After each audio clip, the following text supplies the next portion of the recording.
munsi igenekerezo rya 2026 kwezi kwa gatandatu uwo mwaka w'2023 twaramukanye igikorwa gihambaye muri secteur mu gisata kijejwe byo gutuma tumanako amakuru n'ubuhinga bwa none.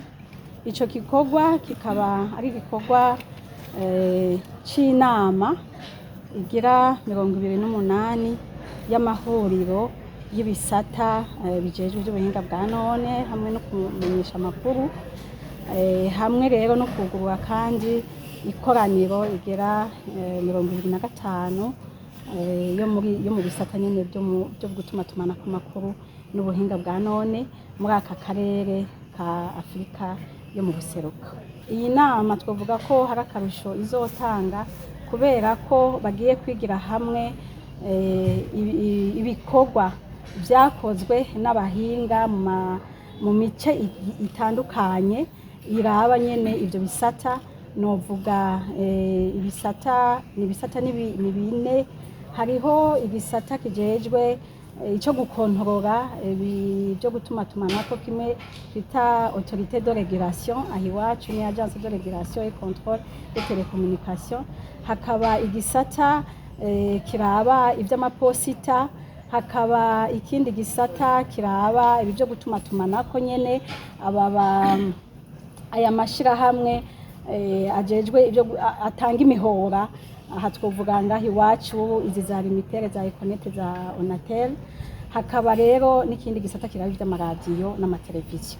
Rero ivyo bisata byose nivyaje hamwe bakaraba igituma ngaho iwacu ata marezo ahari barashobora kuzodufasha kugira ngo bize bigende neza. Kanatsinda mwumvise yuko icivugo bahuriyeko cy'uno mwaka ari ugushobora guconnecta abantu batari connecte muri aka karere. Murumva rero yuko natwe ngaha mu gihugu cy'iwacu bizofasha kugira ngo aho ubwo buhinga budashika, aho ayo mareza adashika, bikunde baze batoreba umuti ico kibazo nabo bashobore kuba connecte. Ajyo masezerano yasinywe n'amasezerano aba hagati y'ibihugu ibihugu biri mu karere.